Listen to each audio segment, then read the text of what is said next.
Welcome to Samba Samba. Enjoy the video.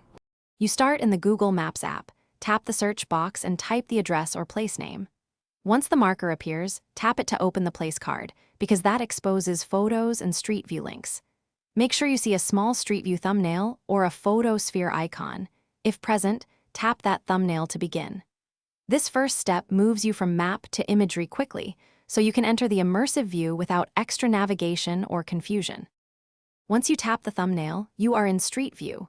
You can swipe to look around and tap the white arrows on the ground to move down the street.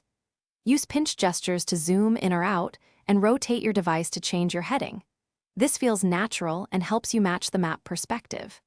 If you need a precise spot, drag the orange pegman to the map and drop it on a blue highlighted street to reposition instantly, making exploration faster and more accurate. To finish, tap the back arrow to return to the map or place card. You can also tap the three-dot menu to save, share, or report imagery. If you want to revisit the same view later, use the share link or save the place. If Street View is missing, make sure your app is updated and you have a working network. Sometimes clearing cache or restarting the app restores thumbnails. If problems persist, try a different nearby blue street to confirm coverage. Thanks for watching. Consider subscribing if we helped you.